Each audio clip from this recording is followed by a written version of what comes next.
So good afternoon, council and staff. Nice to see you. Nice to see that everybody has stayed well.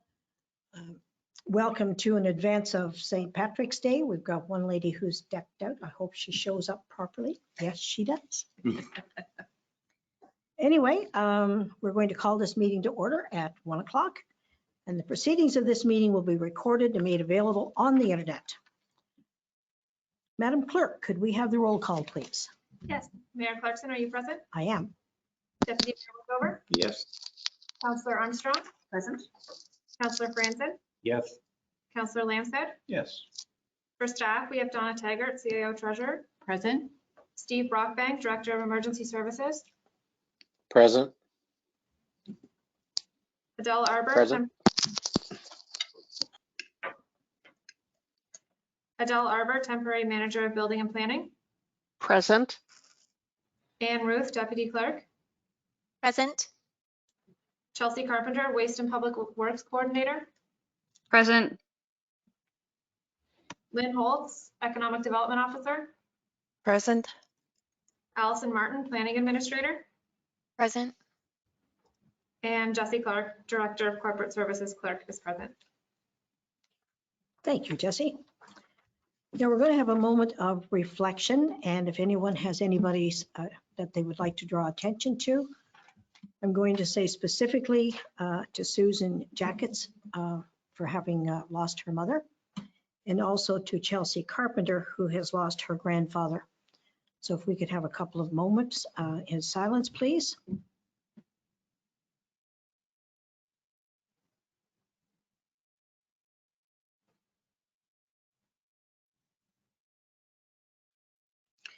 Thank you. Our sympathies are to both families.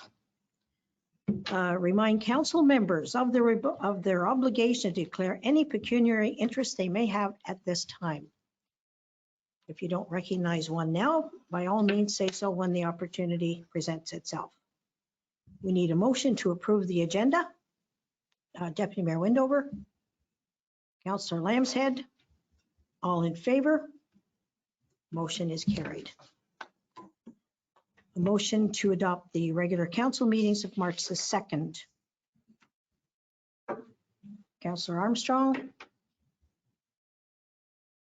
Hands, please. Councillor Lambshead. All in favor? Motion is carried. Minutes and reports of committees and boards. Police Services Board. Questions on this? We have a new young lady who has joined and she is going to be an excellent addition. She stepped right in as if she'd been there for years. So welcome new addition. Welcome, Lydia. So I think you've seen the minutes. Any questions that you might have on those? Seeing none, can we have a motion to receive those minutes, please?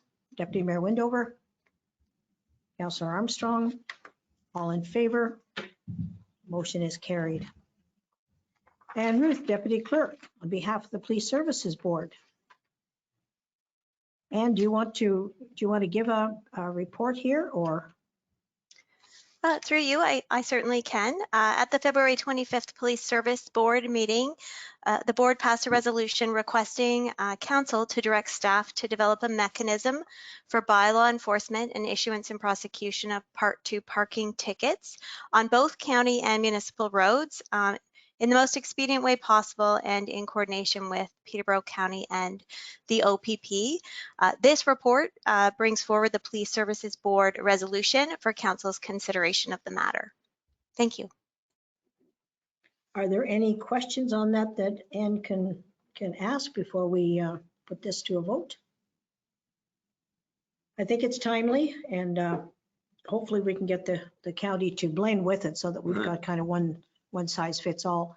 Do you want to comment on that, Donna? Are you familiar with what? So through you, I am aware that the county recently updated their parking regulation bylaws. They've consolidated a couple, but I am also aware that there still is not an agreement for anybody with the city of Peterborough as that third party enforcer. The city of Peterborough actually switched to an AMP system in doing that task. So I believe we would have to have an agreement in that regard. And I know our clerk has had some discussions preliminary with them and they weren't prepared at that stage to take that on. So I think it still comes down to that third-party ability for people to appeal a ticket that we do not have in place. So Donna, what's our next move then? Do we direct staff to request council or to request the city to act on this before we get into another summer season that's a nightmare? How do we move this along?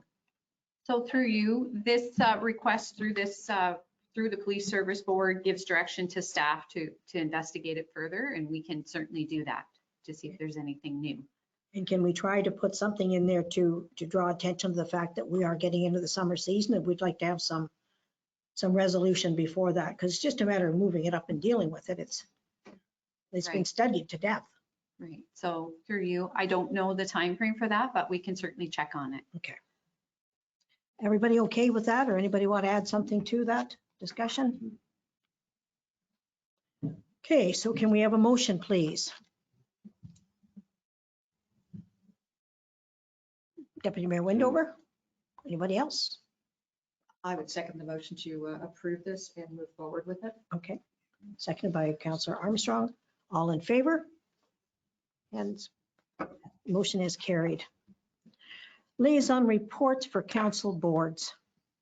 Are there any liaison reports that council has attended?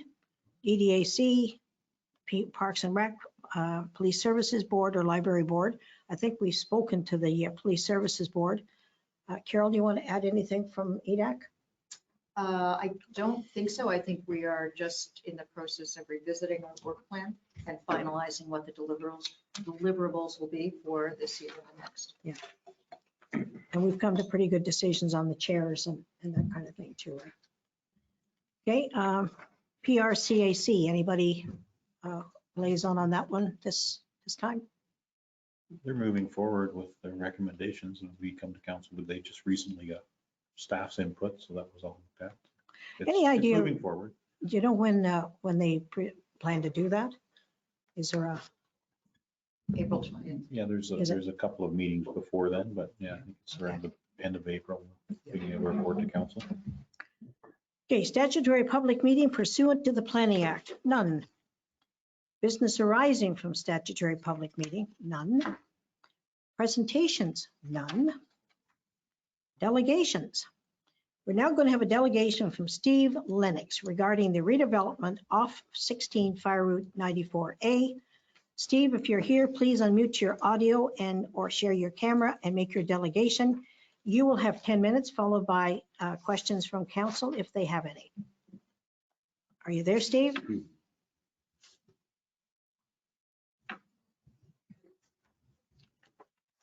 Calling all Steves.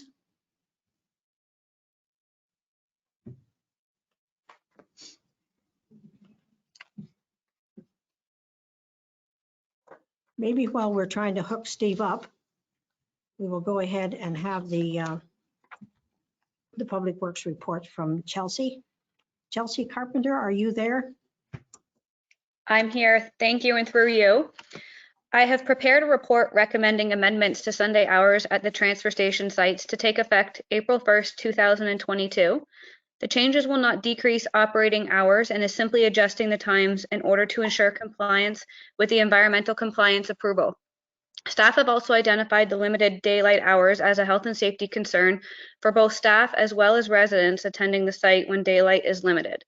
Adjusting the hours will form part of the corrective action taken to rectify the identified health and safety concern. With input from transfer station attendants, the proposed amendments were determined and are identified in today's report. I would be happy to answer any questions that you have. Okay, council, questions? Let me see your hands if anybody's got a question. Yes, Councilor Just a Franson? comment, I find it really helpful to have the landfill sites open at 11 o'clock on a Sunday, because that way you can get on with whatever you're doing in the afternoon. Okay. And I'd like the motion to support this recommendation. all right. Anyone else want to make us? I'll second the motion, and it's part of section 22A where they're not supposed to be open during the evening hours when it's dark. So I think the switching of the hours is appropriate. A good thing. Okay, anybody else want to comment? Yeah, I do. Thank you, through you, Madam Mayor. I do have concerns about this for a couple of reasons. The first thing is in a normal year, excuse me, in the summer hours, we have a lot of weekenders. And their pattern is to stop at the landfill before they go back to their homes. That's right. And often, they wait until the last minute to go there, and having the transfer site open until 8 accommodates those. And the only months that are a problem are actually August and September anyway. So I'm not sure it makes sense to cut back our hours for June, July, and August because of those people. And there are a lot of them. 63% of our population are seasonal residents. The second thing is, if we're going to look at changing hours for safety reasons, and I totally support that. I mean, I agree that safety should be our first concern. We have the same problem in the winter, I would think. I mean, 5 o'clock in December on a Sunday is pretty dark. And frankly, probably a worse time to be working after the sun goes down than in August or September because of the climate, et cetera. So I would prefer that we send this back to staff to reconsider those factors and come forward with a different proposal that still, I think we still have to deliver levels of service to our ratepayers that meets their needs, while at the same time balancing that with the risks to the safety of our site attendants. And I think we've gone a little too far in trying to change all summer months to an earlier closure. Okay, we have a motion on the floor and seconded. Do you, Peter, do you want to vote on that motion, or would you Sure. like to give a friendly amendment? Yeah, I'd like to vote on that motion. Okay, do you want to have a recorded vote? Please. Okay.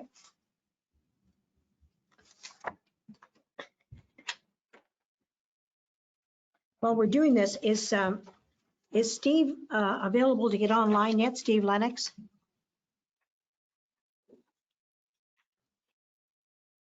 Steve Lennox, are you there?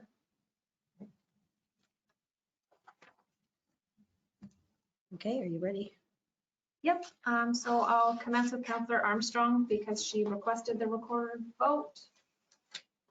Councillor Armstrong, are you in favor? No. Mayor Clarkson? No. Councillor Franzen? Yes. Councillor Lambshead? Yes. Deputy Mayor Windover? No. And I think that motion has failed. Now, do you want to put a new motion? Let me attempt to do that. So I would make a motion that we refer this matter back to staff and that they take into consideration the level of service, in particular to our summer or seasonal residents, as well as take into consideration safety issues during the winter months. And come back to council with a new proposal. Now, would you be willing to also have it looked at, if we stayed at the 11th, at what the financial implications would be of that? Well, I think they were keeping the hours the same. It was just they were starting an hour and a half earlier. That's what I mean. So if that hour and a half earlier is still a request, it would be interesting to know what the financial implications of that would be. If the proposal extends hours, then yes, that should be part of it. Right now, they're not. They're just shifting them. Yeah. Councillor Lamb I think that's what the winter hours, it's changing from 11 a.m. to 4 p.m. rather than 12 to 5. So it's operating during daylight hours. The winter hours were not really my concern. The summer hours Yeah. are Yeah. a bit of a concern. So are we going to do, I guess we want to see staff come back with something that will accommodate that 8 o'clock closing, possibly finding out what the extra hour would be from 11 to 12 if it were going to be added to it, but Yeah. not exchanged or traded. I think the thrust is for them to go back and find a balance between providing an appropriate level of service for all On of our both ends, ratepayers, on both ends. as well as protecting our attendants from a safety perspective and the details that can work out. Okay, we got a seconder for that one. Councillor Deputy Mayor Windover, you're going to second that? Yeah. Okay, do you want a recorded vote on this one? Are you? Any more comment? Any more? I'd like the motion reread. Okay. Jesse, do you want to try that? Yep, sure. That council the council received the report and that they refer the report back to staff to consider the level of service, in particular to seasonal residents, as well as the safety of staff in the winter months, and report back. I think I would just leave out winter months, just Winter Safety months of is pretty staff. well right in it. Councillor Franzen, do you want to make a friendly amendment to that? Yeah, I think that seasonal residents should be removed, that it should be all residents. We should be looking at the best service for all of our ratepayers and not specifying Yeah. seasonal or permanent. I'm fine with that. Divisive. That's good. That's a good idea. So that's the amendment. So now we vote on the motion first and then the amendment, or it's the other way, Jesse, which is it? Through you, these were all just proposed as friendly amendments, not actual amendments to the motion. So as long as the mover and seconder are okay with the friendly amendments, we can proceed with the vote. Okay. So, Through you, Mayor Clarkson, can I just seek clarification? So on our current waste card, the summer months or the summer hours are from May 1st to September 30th, and the winter hours are from October 1st to April 30th. Is council wanting to have different hours for different periods within the summer hours in order to fulfill Councillor Armstrong's requests? I just want clarification on that so I fully understand. Councillor Armstrong, would you like to speak to that, Thank please? you, through Madam. Thanks, Chelsea. It's a good question. I think we were going to leave the details to staff to figure out if the best solution is to have two different sets of hours for the summer period, then that's what you come back with. If that isn't the best proposal based on all of those considerations, then, you come back with a different proposal. Through you, thank you for that clarification, Councillor Armstrong. One other thing I wanted to note in consultation with staff, it wasn't just August and September months that were an issue. There was also months into October, and then the weather also plays a factor. If it's a really overcast day and we're getting a snowstorm, that can affect the daylight hours too. It's kind of sporadic over a few months where there's the transition in daylight hours. So it wasn't just limited to the August and September as identified by transfer station staff. I think from observations, we use the Buckhorn dump as does Ron, I assume. But the 12 o'clock is a little bit problematic and they will be lined out well past the road. So if that 11 o'clock could be worked in there without it being too big a financial burden, it would certainly distribute the usage over that period. It's a busy spot. But anyway, that's I'm not gonna make a line in the sand. It's just an Hi, observation. Mayor Clarkson. Yes. And Steve Lennox here. Can you hear me now? Yeah, but just hang on till we finish this discussion, please. Yep. I just got back in. Thank you. I saw your picture there. So anyway, I think it's good now. Maybe the staff can come up with something that's a little bit more user friendly. Everybody okay with that? All right, all in favor? Motion is carried.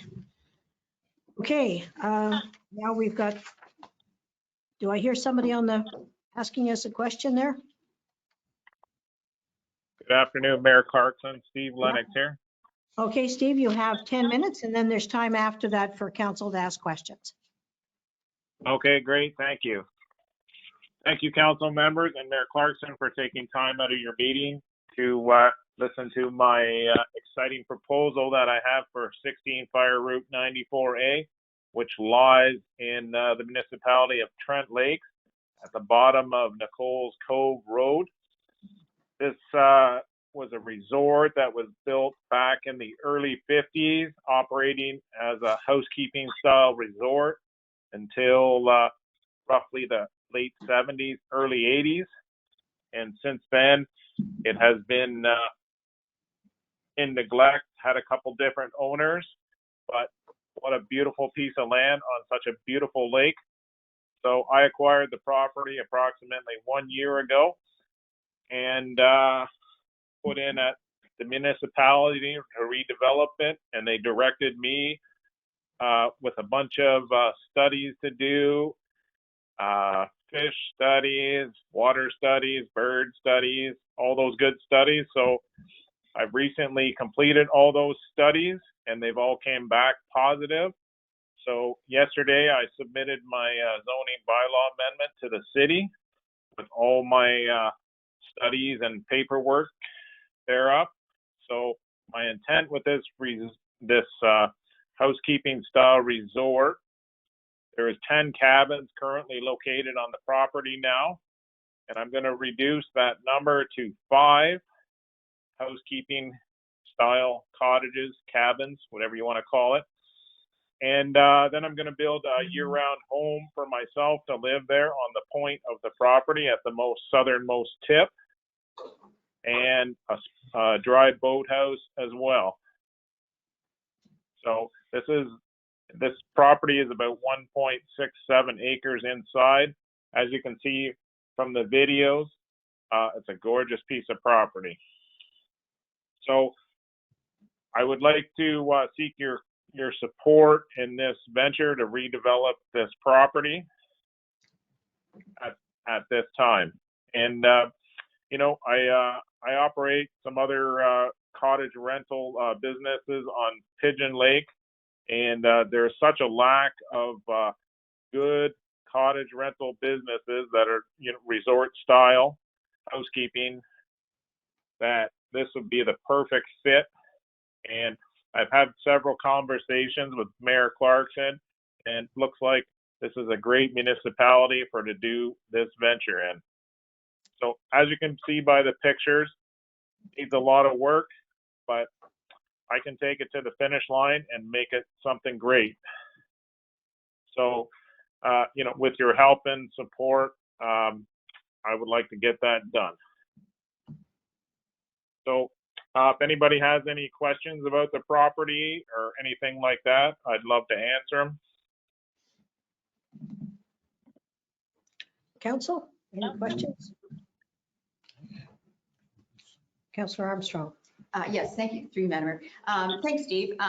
Could be a really interesting site, and you know, kudos to you for undertaking the initiative.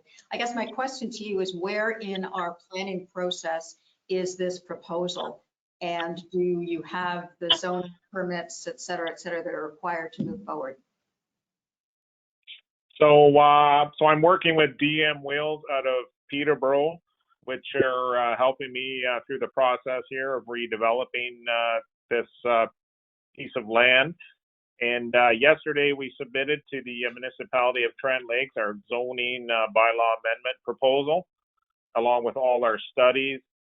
So back in May, I put in for a planning, I guess, review, you call it, and they came back to me through Chris Jones, the planner, with a list of stuff and studies that I would need to complete for the city to have a look at to make their decisions based on all those studies, whether this property can be redeveloped and into the way that it was, and going forward having it the same way. So there is some zoning changes that need to be done. The property is has 2 zonings on it right now: shoreline residential and also commercial recreational zoning in the official plan. So some of that needs to be sorted out. We're asking to have it changed to tourist recreational zoning to permit this project. Any other questions? Councillor Lamstead? More of a comment. I mean, those dilapidated buildings need to have something done with them. So I think this is an interesting proposal to solve that issue. Yeah, So, you know, I'm going to, you know, I'm going to make this one of the nicest places in Trent Lake if, if I can work through the process and have an opportunity to do that. And I do, other things in other cities, and, it's a great city there. I grew up on Big Island, camping all my life as a teenager, so I know the area well. So ultimately, I believe the council will make the decisions on the zoning bylaw adjustments and all that kind of stuff. So that's why I'm here in front of you today. And if anybody is not familiar with the property, feel free to take a drive down to the end of Nicole's Cove Road. Road is plowed there. You can drive right in there. Not much to see right now, but if we all work together, it'll be something that'll be great for your municipality as well as for myself. Bringing tourists there, revenue for all your businesses in town, tax dollars for the city. All that goes in hand. Well, I've had the opportunity to walk it, and it is certainly an interesting, nice piece of property. And we badly, not to say that this is going to happen, but we badly need this type of development. I don't know of a single summer resort right now that is not absolutely booked for the summer. So we want to do things to bring tourists in, but we've got to have places for them to stay. Adele, you have a comment? Yes, through you, Madam Mayor. I just wanted council to know that we received the zoning bylaw amendment application this morning. And according to the Planning Act, staff has 30 days to deem the application complete. So we will be reviewing the studies that were submitted and to see if they require a peer review or not. And I anticipate if there is no peer review required, then we could be looking at holding a public meeting, say in May or June. And if there are peer reviews required, it may delay it a little bit later so we can get our responses to the peer review before bringing it to a public meeting. Thanks, Adele. Yes. I just want to mention to Steve that we're in the city. Yeah. Well, he refers to the city. Yeah. Oh. He's Sorry, young. He's young. He'll get it figured out. He's used to live on the other side of the lake. The deputy mayor is pointing out that you're from the dark side. We're not the city. Well, if the municipality of Trent Lakes and all the great people of Trent Lakes will grant me the opportunity, I would love to cross the line and come to the other side. Okay, Ron? Okay. Any other Make it the questions? city? And if there are no other questions, can we have a motion to receive this delegation? Councillor Armstrong? Motion to receive. Thank you. Councillor Lambshead? Second that motion. Thank you. Any other comment? Okay, could we have a vote, please? All in favor? That motion is carried. Thank you very much. Thank you. Chelsea, we've done. Recreation facilities, we don't have anything. Fire and emergency, this could be another one of these fasties. Oh, Adele, temporary manager of building and planning. Request to purchase Crown land from Fire Route 185. Yes, thank you. Through you, Madam Mayor, the municipality is in receipt of a request from Linda Stephen to purchase Crown land, which abuts her property, municipally known as 10 Fire Route 185. As shown on the attached plans to the report, the Crown land is along the shore of Mississauga Lake. There doesn't appear to be any municipal concerns with the acquisition. Therefore, staff are recommending that council support the request by Linda Stephen to purchase the Crown land. Okay, we got a motion or comment? Councillor Lambshead? I would make a motion that we approve that and move forward because the property is of absolutely no use to anybody else right there. So Sure. Who establishes the value on that? it'll have to be appraised. Deputy Mayor Wendover, do you want to separate that? Yeah. Second. Any other conversation? If not, all in favor? That motion is carried. Okay, Adele, housekeeping amendment. Comprehensive Zoning Bylaw, B 2014-070. Thank you. Through you, Madam Mayor. During the process of assisting the public with zoning inquiries in the office here, it's come to the attention of planning staff that there are in particular 3 properties which have had site-specific zoning amendments applied. However, during the comprehensive zoning bylaw consolidation back in 2014, they were never brought forward with their respective approved exemptions. This has become an issue, particularly for pending purchases, sale, and development of subject properties. The 3 properties subject to this housekeeping amendment include property at 29 Salico Road, 1929 Lakehurst Road, and Mystic Point Road. It's being recommended that council direct staff to schedule a public meeting on April 6th for the housekeeping zoning bylaw amendment. And attached to the report, I've included all those 3 site-specific zoning bylaw amendments that occurred back in 2006. There was another one that occurred in 87, and Mystic Point was in 1999. I'd be happy to answer any questions. Do we have questions from council? Okay, does anybody want to make a motion to that request?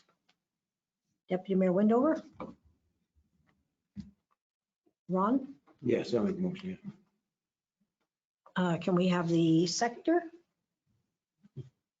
As long as the motion is as recommended. As recommended. Okay. And any comment? All in favor? That's carried.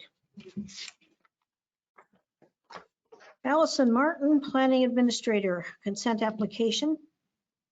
And this is address 58 Fire Route 94. Thank you. Through you, Madam Mayor. On today's agenda, there's a municipal appraisal form for consent file B2420 by Cliff Calloway on behalf of the Calloway family property. The subject land is located along Fire Route 94. The application does not conform to the official plan policies, as the proposed use is residential recreational. The current land use designation for both parcels is commercial. An official plan amendment has already been filed and adopted with the municipality and is known as Official Plan Amendment Number 54 on February 2nd, 2021. Both the severed and retained parcels conform to the zoning bylaw provisions, and a rezoning is not required for either lot. Staff have reviewed the application and recommend that council supports it, subject to the condition of a merger agreement. Okay, do we have a motion and do we have a question? Councillor Franzen. A motion and support, as long as it includes the merger agreement. Okay, recommendation. Seconder, Councillor Armstrong. Any comment? Councillor Lamson. Yeah, just a comment. This makes this a developable lot rather than an unusable piece of property. I think this is good planning. This is a good application. Okay. Thank you for supporting it. All in favor? And that motion has carried. Finance, Donna Taggart, CAO Treasurer, Accounts Payable. Right, so through you, accounts payable for the month of February for information. Now, if we could have a motion, or are there any questions? Get the motion first. Councillor Lambshead, seconder, Deputy Mayor Windover. Any questions? Yes. Just a comment through you, Madam Mayor. Noted that all of the community grants were paid out in the month of February.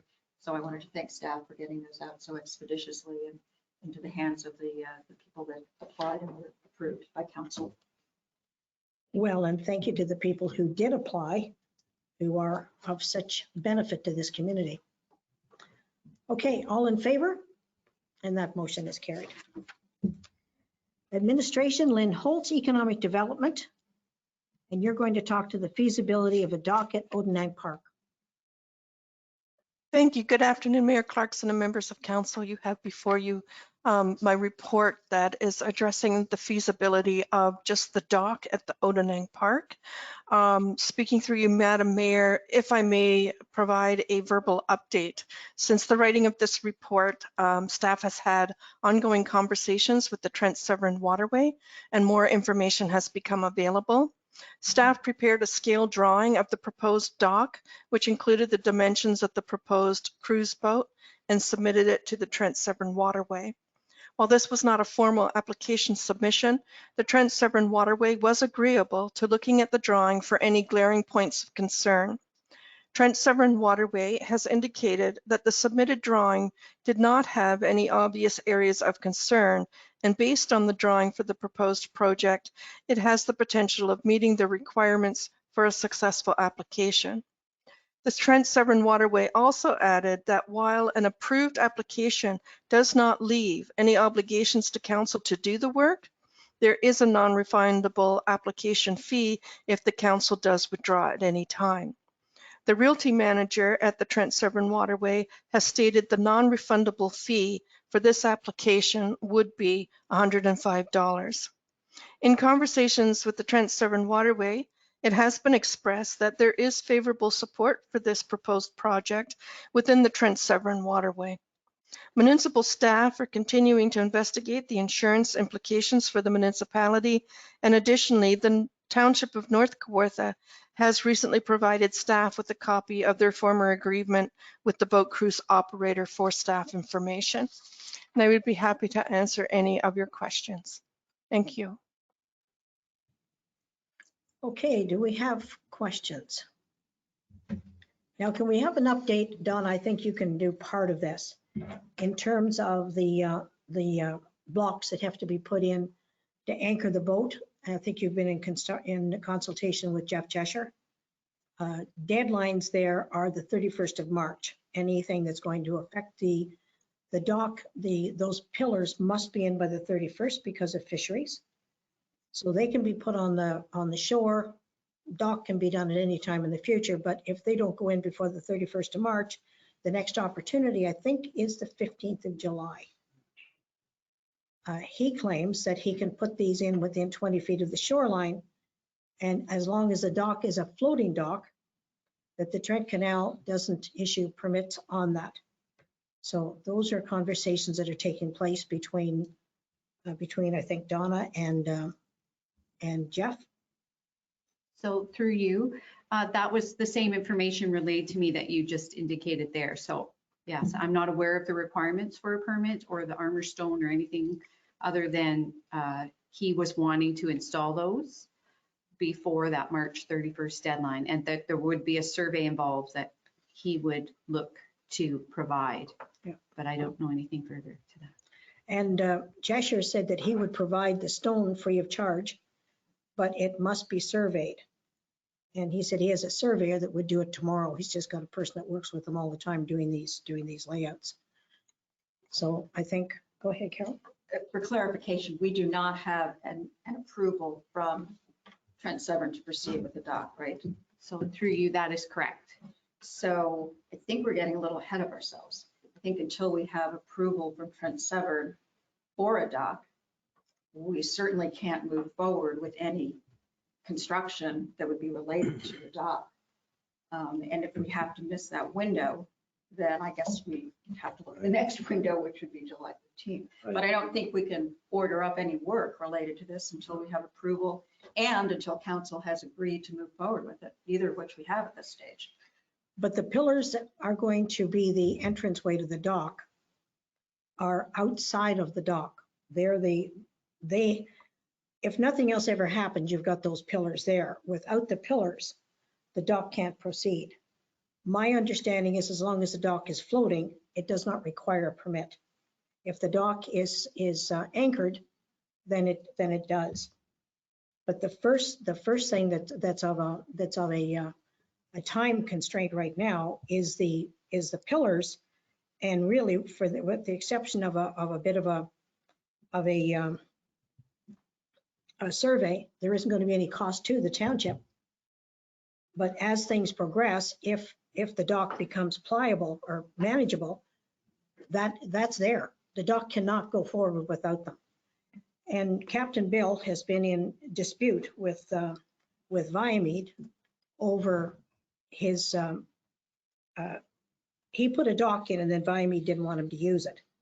Anyway, he did win that in small claims court. He did prove to them that he was the person who was in the right there.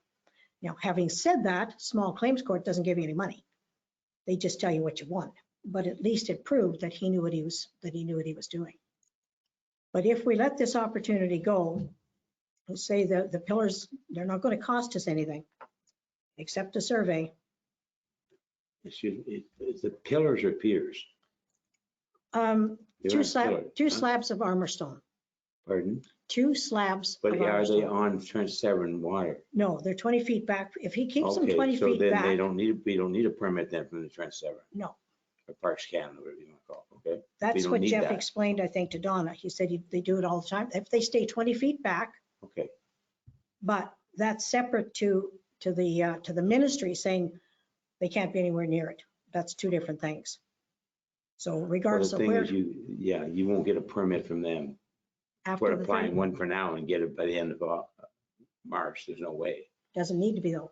No, to say, so, like I'm saying, that if you need a All permit, he there's needs no to way do to say now, all maybe he needs to do only be now done by is be July, able, not likely. yeah, all he needs to do now is to put the two blocks in. Because then the 2 blocks give us 3 or 4 months to decide whether or not the dock is viable, where we're going to get the money from it, all the rest of that stuff. What we can't put the dock in there, the piers going to be in a nuisance to us or what? Oh, the dock will go eventually. Well, The dock will go eventually. If you look at the way the boats are backed up there, Buckhorn's the busiest lock on the system. And if a boat isn't tied up in there by 4 o'clock in the afternoon, they're not going to get there.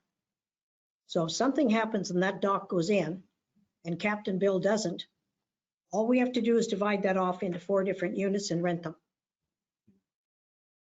And at that time, build the dock all the way up to the restaurant, dock the whole thing. Every other community that has land on the Trent is doing just that.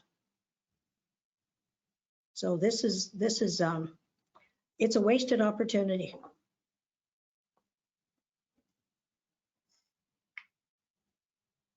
Councillor Lambshead. I would like to make a motion that council receives the Odenang Park report from the Economic Development Officer for information purposes, and further that council direct staff to proceed with a formal application with the Trent Severn Waterway regarding the proposed dock on Odenang Park in Buckhorn. Yeah. All other things we can do at our own. You don't think? Let's see if they'll even let us put a dock there. It sounds like all the groundwork has been done. I think there's a lot of legwork's been finished. I think this will come back to us very quickly. So we have a very short period of time. yes. So if we don't move that ahead first, we need to move that ahead. But having said that, Terry, there's a 2-week time frame to get that rock in there. Or we wait till July. But if it's back 20 feet, we don't have to get it. No. And that's what Jeff explained to yes. Yeah, I wanted to go on what Terry's comments. I think we should wait till July. We're never going to get the permit before July or August from Trent Severn. I've talked to people that wanted to put in a simple dock and they had to wait 3 years to get permission. But this has already been okayed. All of that work has been done. And if it's a floating dock, it is not required to have a permit. Now, we know that.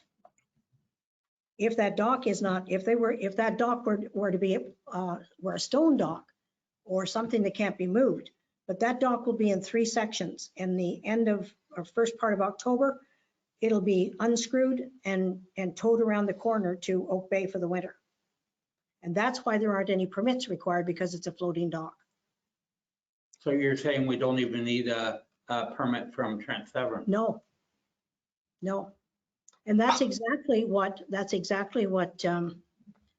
Jeff Cheshire explained, that's the case. But we've been through all of this with the Trent. The Trent have measured it, they've done the depth, they've done the width, they've okayed this thing. But if we hold this up until we start to put this in the middle of July, then we start to do a year, we're going to lose that boat, because he can't afford to put that boat somewhere for a year. One other question before we proceed with getting the boat. Are we going to have any kind of public meetings? Why would you need a public meeting? I think we'd need a public, it impacts the people that live in Buckhorn. A cruise ship? Yes. Why would it impact the people anymore in Buckhorn than the Trent Canal, than the canal being absolutely packed full of houseboats? I think my only appears is the fact that the people are going to have to come and park somewhere. They That'll get be- in the boat, that's all. In Yeah. the houseboat, they aren't parking there. No, they'll be parking Yeah, at the that's top all. of the hill at the piece of property that's being negotiated from the BCC. And then if he gets enough people, he'll run a shuttle back and forth. That's up to him. I don't know, there was a boat operable last summer, it wasn't operated, was it? It was operated until COVID shut it down. The thing is with, the thing is with this boat, and what we've been warned by Lance at Parks Canada, he said, be sure that whatever you do, you get total control of that dock, because he was willing to go in and pay half on the dock. And what all of the advice is, whether it's him or anybody else, make sure that you own that dock. And then if things aren't the way they should be, you can say bye-bye. If you've got any kind of a financial agreement, then you're in difficulty if it doesn't work out. But anywhere they go, will make a community $1.5 million. And I don't think we've got a community that can afford to walk away from that.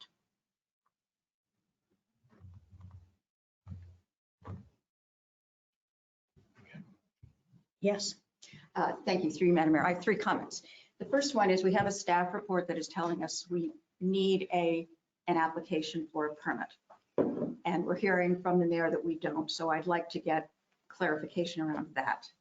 Number 2, there has been no approval to proceed with a dock from this council. And so any discussion of putting something in place that is only for the purpose of a dock, such as these piers or pillars, is completely premature. And thirdly, there has been no decision that we would make any kind of an agreement with Stony Lake Cruises. So we are so far ahead of ourselves in this conversation. I think I kind of go back to Councillor Lambshead's motion that we proceed as staff has suggested, and I would second his motion, but that's all we do today is receive the report and direct staff to proceed with an application. But I would like to just get clarification on that first point as to whether we need one or don't need one.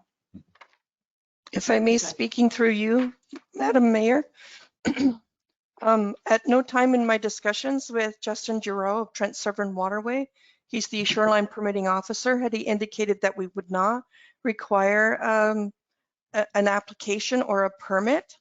So I will double check with that before council or before we would even proceed to make the application if one is not required. But that has not been my conversations with them. Initially, I had thought that the armor stone was intended to be the anchors for the ramps that are coming off of the floating dock. And he had advised that those be just included in the application.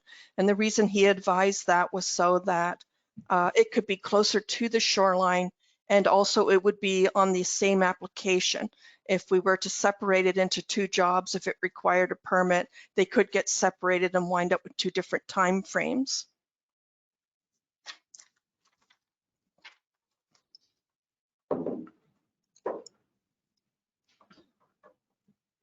Okay, I think we have a motion on the floor. Now, I can make a friendly amendment to that if further discussions turned out that a permit isn't necessary. And we can hit that end of March deadline. Is there any agreement to that? I would have no issues with putting a couple of pieces of armor stone there whatsoever. I mean, if we think in the future that it's going to be something that's going to be needed, if at very low cost, I think that's, I would accept that as an amendment, absolutely. Yeah, I would withdraw my second. because there's no cost to the armor stone whatsoever. He's going to provide that. And just the survey. I would need to know locations of things. I would need a drawing, a survey, something that tells me where they're going to be. I mean, we are kind of jumping ahead here. We need to go and see it. Yeah, so maybe we shouldn't amend this. mean, you're allowed to make an amendment, but let's just leave this as it is for now and look at this quickly. I mean, this kind of blindsided me that we're even discussing putting armor stone in the water. Yes. So there's no permit required, is what you said. We need. I think Why- I think what Jeff said, because he said he does it all the time. He keeps it back far enough We all do it all the time. that he doesn't have to go in. And then the other part was the Trent Severin said, as long as your dock is floating, you don't need the permit. If the dock is not a floating dock, then you need the permit. So those are points of clarification, because we're being told two different things from two different sources. One of them will be right. But there's nothing any surer than if this can be done, we've got an economic driver that anybody along the system would love to have. If it does not go, he's going to have to find another home. Like, he doesn't have the kind of money that is going to allow him to put that thing in storage and not get some revenue. Because if you've got to start to work on this thing in the middle of July, by that time, those dock people are so far back that you'll be lucky if you can get them to put a dock in within 2 months. Like right now, when we had Kawartha look at it about a month and a half ago, he said then that they were writing presentations for July. So everybody that has anything whatsoever to do with waterways, boats, anything else they're crazy busy. They're not going to sit around waiting to see what Trent Lakes is going to do. If there are problems with this and we determine the problems, I'm the first one to walk away and say, you know what, Bill, we gave it our best. But if we stand on I don't know, I just don't want to see us give up unless we have to. Councillor Lamb said. Can we maybe add to that we discuss with Trent Severn Waterways if there is a need for a permit, and with the Ministry of Natural Resources and Forestry to see if we need a shoreline work permit or an in the water work permit, because I do believe some of those are required, regardless of what we want to do. And have staff get back to us as quickly as possible with that. Would that be reasonable? That's reasonable. And that lets us be fair with him, because he's hanging out there too. Of course. Why is it being moved here from North Kawartha? He didn't get along with Viamede and nobody else does. Oh. Yeah, Viamede can't keep anybody. And he's looking for a new home for his boat. Well, didn't we go for a ride in that one time, the county? We went to the sister boat. Oh. Yeah, he only operated out of there 1 year. Oh, okay, I remember the county. Didn't the county Yeah. go for? Yeah. The sister boat, there were 2 boats built at the same time, Oh, and he owns the sister one. Yes. Thank you, Madam Mayor. 2 things. First of all, and I have to credit Lynn with this idea. I mean, there's always the possibility that Stony Lake Cruises could take a temporary home and make an arrangement with one of our marinas or resorts along Trent that's close to there. So it's not a, an all or nothing thing. That could be a potential solution for him in the short term. The second comment is that our job is to look after and do things for the benefit of our municipality, not for a cruise line. So he's on his own, he'll have to figure out what works for him. If we're able to help him, great. But we are not there yet, and we've made no commitments. So I think we should move forward and vote on the motion, which may or may not have been amended. I'm not quite sure. Councilor Lamb said, maybe you want to restate it. Yeah, I want to make a comment first on yours, Carol. We have gone through the system from one end to the other, trying to find a place that accommodate a 60-foot or the boat. It's not possible. We went from Buckhorn Yacht Harbor to Elam Lodge. There isn't anybody can accommodate that size. In terms of saying we've got to be cognizant of our ratepayers. That is, because if this brings the type of business in that we need, all you have to do is look at downtown Buckhorn to know how badly it needs business. So if it brings business into the town, that's our job. And if we are not, if economic development is not part of our job, then that committee might as well fold. because this is economic development being handed to us for the price of a dock. This fellow's got all of the investment. All we have to do is provide him a space, and then we have to make sure that we get the best value that we can get out of the people who visit that. But people drive 100 miles to get onto one of these boats. They love to get onto the water. So it's, we don't have to apologize for being something that's that proactive. Obviously, we've got to follow the rules and regulations. I'm not saying we don't, but we should not minimize what the advantages. Like when the Kawartha Dock guy came up, he said, if I could accommodate this thing tomorrow, I'd accommodate it, because he said, I know exactly what it's going to do for your community. Yes. Yeah, one thing I don't understand is if you're anchoring a 40-foot dock 20 feet back of the water, how many guy wires, like how do you keep this thing from floating all over the place? They put big anchors down on the corners of the docks. They go straight down. They don't anchor them from the shore. All that piece does from the shore is give the walkway out to the dock. But you've got to anchor it down into the lake, do you not? Yes, but they do that by. Don't you need a permit for that? Yeah. Yes. You claim it if you're anchoring a floating, say, I'm not saying, don't get me wrong, I'm not saying here we have no problems. We may have a problem we can't get over. I'm just saying until we know we have a problem that we can't get over, don't assume we can't. Because sometimes things work. It's easier to delay. I would concur with the original motion without any amendments. If there's an amendment to the motion, I will not support the motion. I would just like to make a slight addition to my motion as recommended. So we have the first motion, and further that we have staff find out if a permit is needed from Trent Severn Waterways or the Ministry of Natural Resources and Forestries prior to any in-water or shoreline work being completed. So we will know if we need a permit to do it before we go ahead and do it. Yes. Sorry, Councilor Lamson, do we need to add MOE? I'm not sure anymore who has jurisdiction over everything. I don't think. Trent Canal. Yeah, I think it's Trent Severn and Ministry of Natural Resources. Okay, as long as that covers it. Yeah. Parks Canada is one of them. Yeah. Parks Canada is that. But they are now under MOE, so anyway, I know what you mean. It's parks. It is, yeah. They're all, it's one name for. Why don't you just put and/or MOE is Yeah, required? sure, and yeah, the Ministry of Environment and Conservation and Parks, if required. If I can, Madam Mayor, I did contact Transport Canada, and that we do not have to get a permit for them. It is considered to be a minor water works. Transport Canada? I will second that motion as amended. Or I'll keep my seconder. Whatever's proper process here. Jesse, do you want that read back? Let's Are you read it, okay? yeah.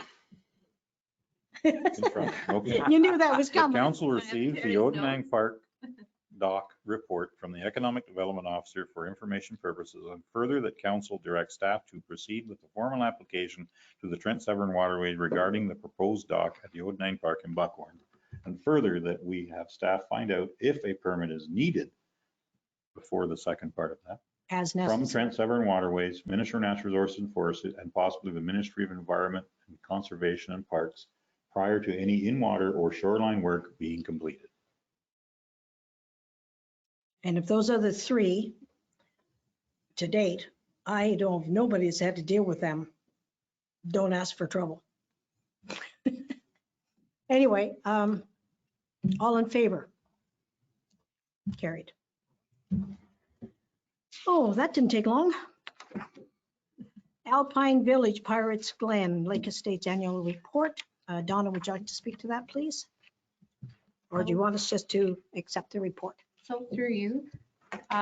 Yes, so annually, we are required by March 31st to present council with the Safe Water Drinking Act requirements under Ontario Regulation 17003. And this is just for council information. So this will be posted on the municipality's website and available at the municipal office at no charge. And I can also let you know that Aqua will be attending council to provide their yearly update on April the 6th, should you have any questions. Okay. Could we have a motion to support that, please? Anybody? Hand up. Okay, Councillor Armstrong, Councillor Lambshead, all in favor? Carried. Content review for the new website.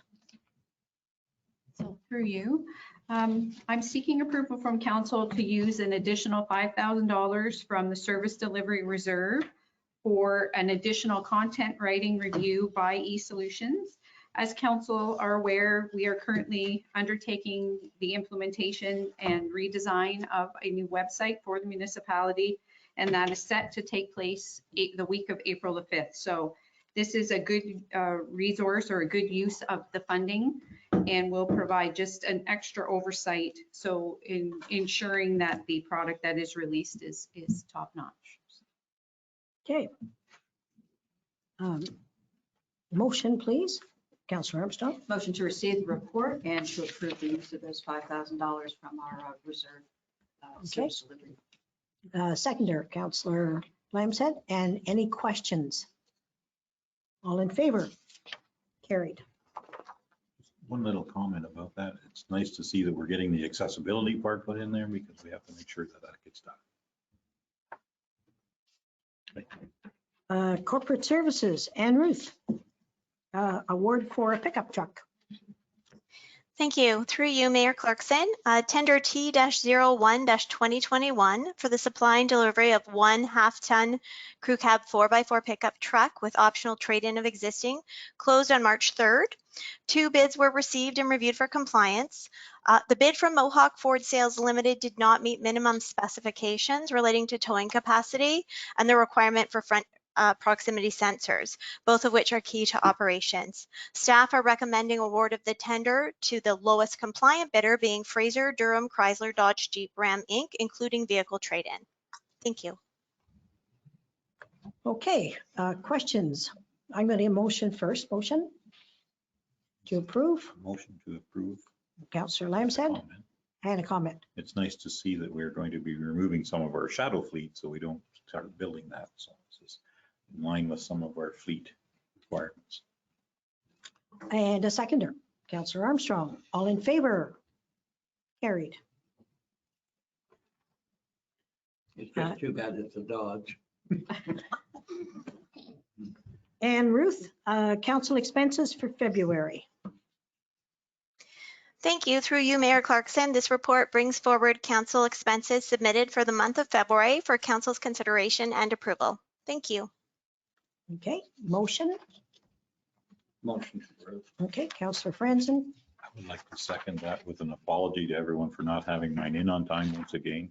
I've been having some considerable technology problems, and thanks to our deputy clerk, I think we've clarified them now and we should be good to go in the I future. want to apologize also. Councillor Lambshead. That's a pen. Done it anytime. That's a piece of paper. Just in case technology gets way over your head. As our deputy clerk will attest to, I have attempted to do this. And Ann will say, and she's a great one because I can't read her writing. So anyway, now, Jesse, we have a request to purchase municipal land. Recording. You haven't called for the vote on the council expenses. Oh, okay. I thought we did, and Carrie had a comment, started out as an apology. And that was the seconder, I think. All in favor? Carried. Okay, now we can talk about the request to purchase municipal land for Cordic. Yes, thank you. Through you. Mr. Brian Cordic submitted a request to purchase municipal land adjacent to his property with the intention for the increased setback for their septic system and to allow for naturalization, including tree planting along the property line. This land was acquired by the municipality through forfeiture due to property tax arrears in 1987. And the municipality sees no benefit to the land. However, it does appear to provide access to 2 neighboring properties further down the fire route. So prior to the municipality selling the land to the Cordics, we would have any easements registered and then proceed with the sale. And these costs would be the responsibility of Mr. Cordick. So should council agree that it would be in the best interest of the municipality to sell the land, the municipality would prepare the registrations for the easements, and then afterwards have the Cordicks obtain an appraiser for the land, and that amount would be brought to council and as well as declaring the land surplus.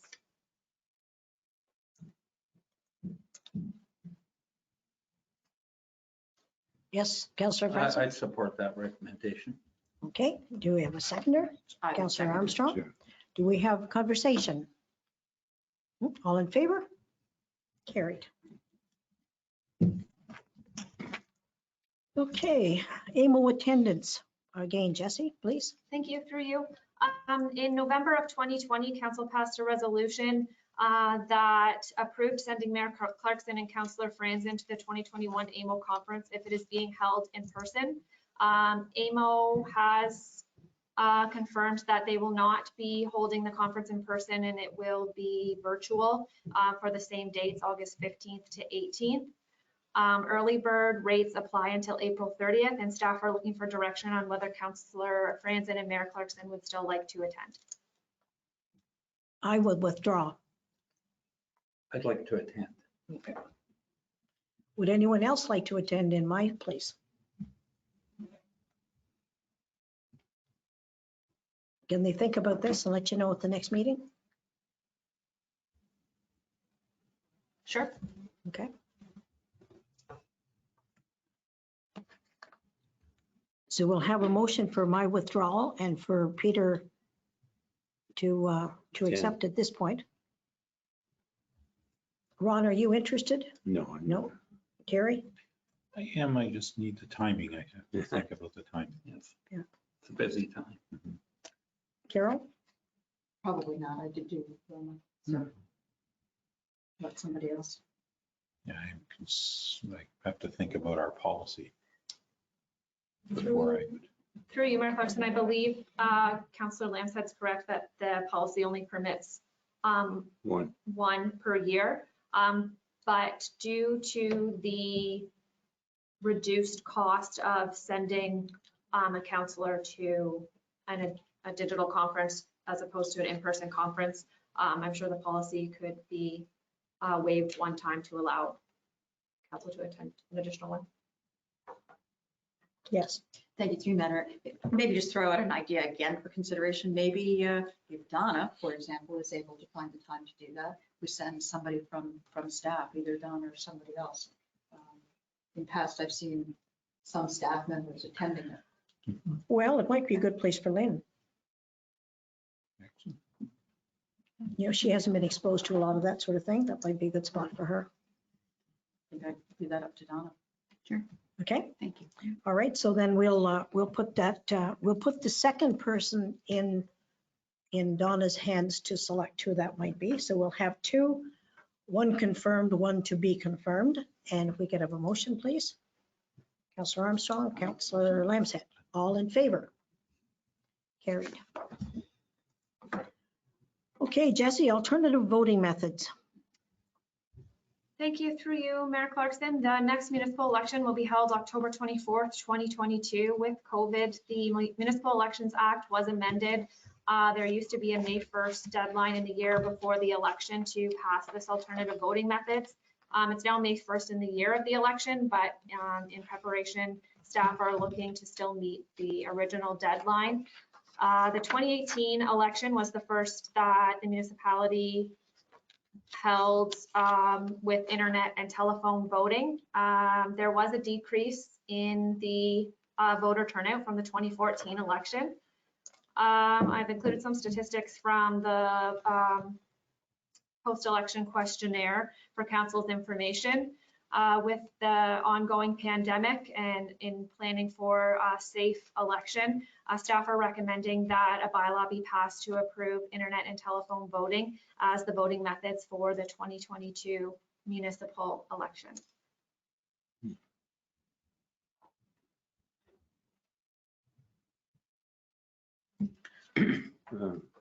Councillor Armstrong?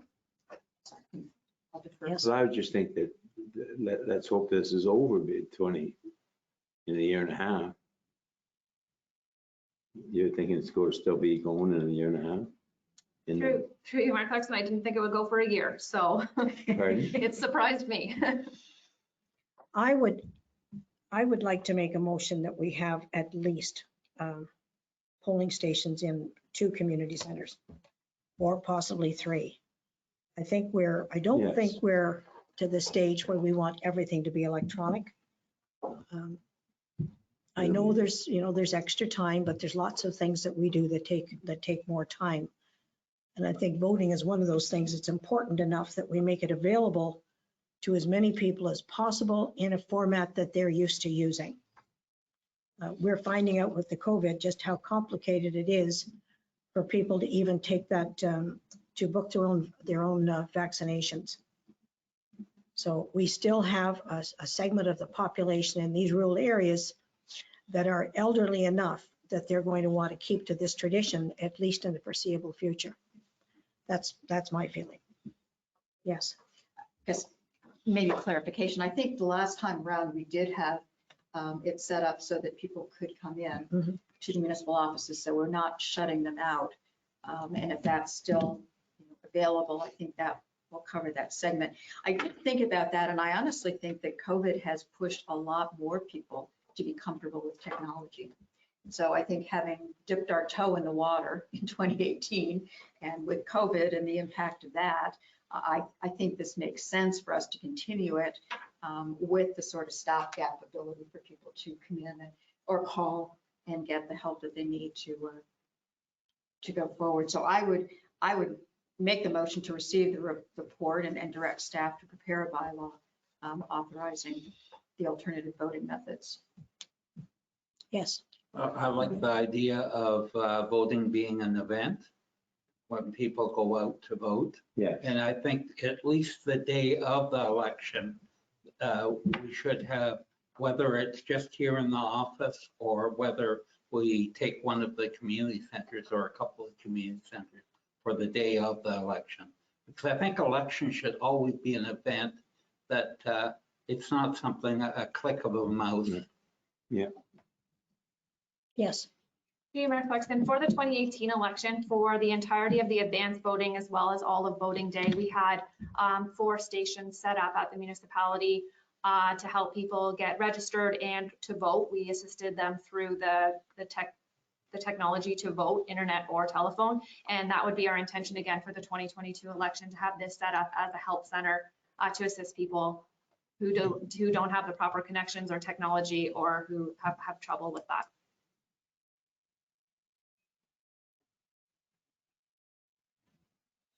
Well, I'm waiting. I still like the traditional. And as far as, it's not that much of an impact to provide extra help for that particular day. I'm with Councillor France, and I think it is an event. Yeah. But I think just to clarify, you're not precluding telephone and internet voting as Oh, an no, option. no. Okay, no. so I think And we're saying, it will eventually merge into that Yeah. as the population ages. so maybe we just need to clarify that this would, that the bylaw would include the same provisions as were available in the 2018 election. Because see, one of the things that happened here that's not evident in what's being talked about here, the turnout actually went down. Yeah. So if the turnout goes down, maybe the fact that it hasn't been, it's not just what goes up or who does what, but how many people are not doing it at all. And that's the group of people where every opportunity needs to be given to people to vote. Do you want to make a motion? No, I'll make no, I don't want to make a motion at this time. I just wanted to make a comment that, as staff here were very helpful in the last municipal election, helping people vote. But there's a segment of the population that isn't going to come in for help because they're going to feel foolish.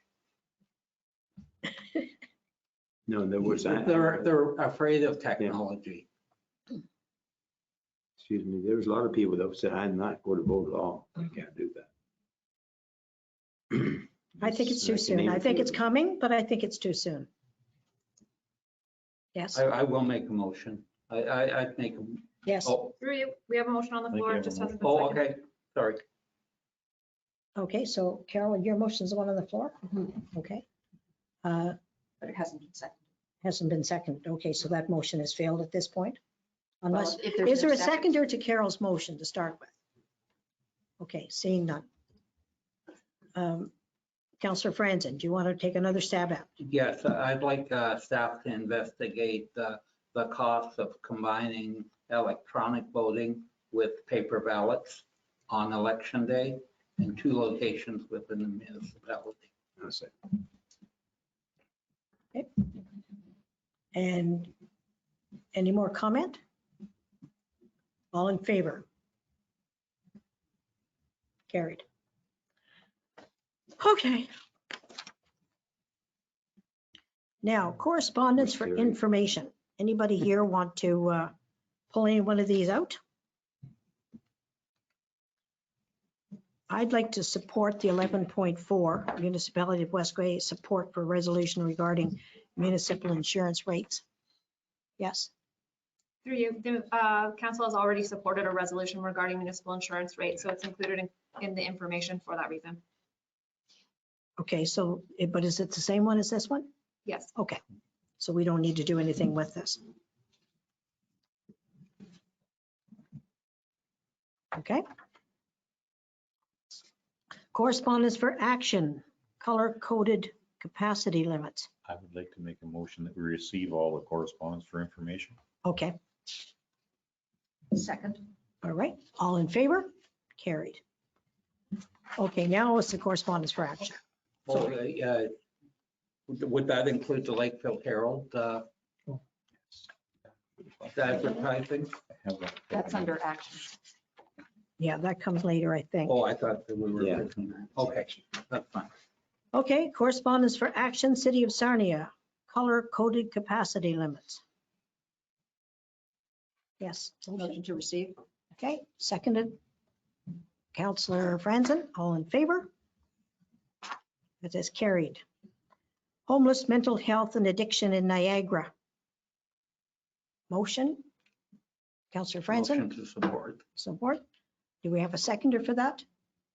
Councillor Lambshead, all in favor? Motion is carried. Schedule 6B 197, again, Niagara Region. Motion?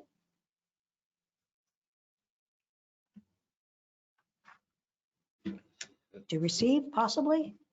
I would make a motion to receive. Okay. A seconder? Councillor Franzen, all in favor? Carried. Carbon tax. Motion, Norfolk County. Councillor Motion to Franzen, receive. Councillor receive. Seconder, Councillor Armstrong, all in favor? Carried.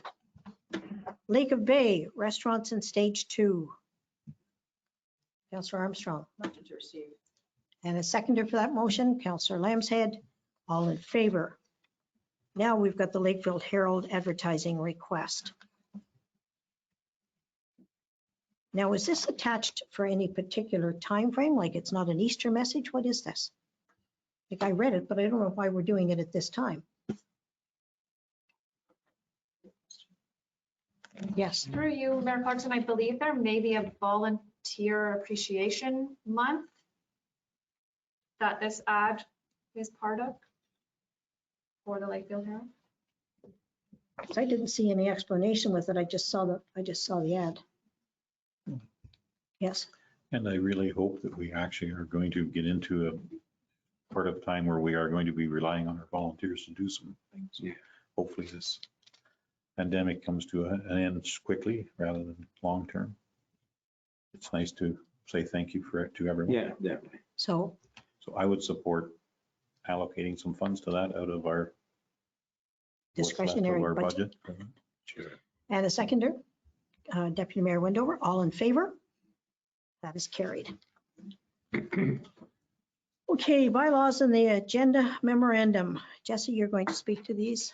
Yes, thank you. Through you, there were 3 bylaws on the agenda today that didn't have a public meeting or their own associated report. B 38, 21, B 2021 38 and 39 are both related to zoning bylaw amendment 2029 and consent files B 14 and 1520. The first is to authorize the execution of a consent development agreement, and the second is the zoning bylaw amendment.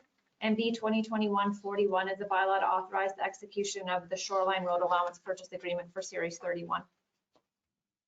Okay, so we need a motion. We don't need a motion to receive the bylaw memorandum. We just need one for each bylaw. Right, right. Okay, so the 13.2 motion, please. Councillor Franzen, Councillor Armstrong, all in favor. And the B 2021-039 motion, please. Councillor Lambshead Approve. to approve. Councillor Franzen, all in favor. And the B21, the shoreline road allowance for purchase agreement Series 31 motion, please. Councillor Lambshead, Councillor Armstrong, all in favor. And that is carried. We have business arising out of a previous meeting. Anybody, anything there you want to speak about? Notices of motion, I don't think we have any. Information items, liaison reports for external boards. I think we did most of those. Anybody else want to add anything to one of these? Any other information items?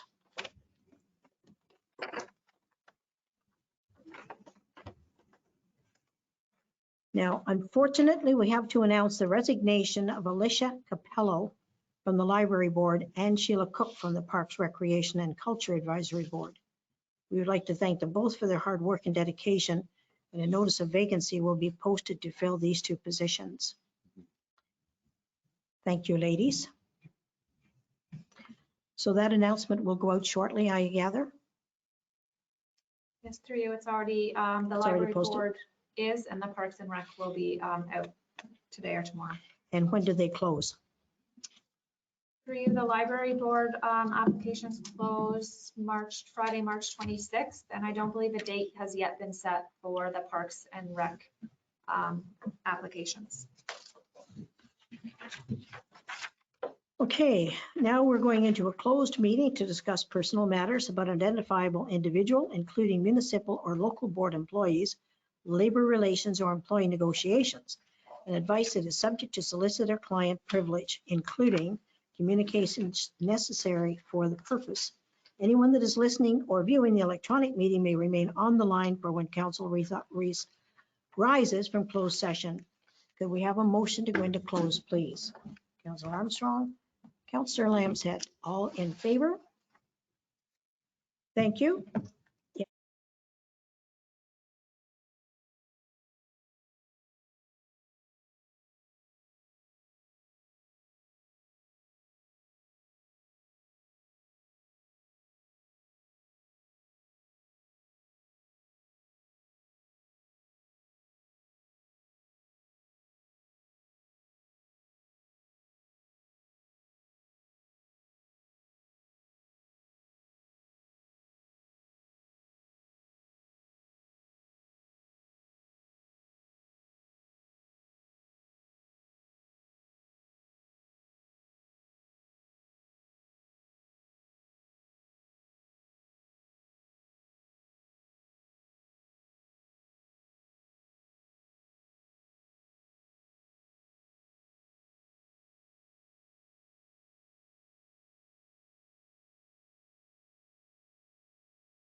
Okay, welcome back, council, and anybody else who's stood around there in the background waiting.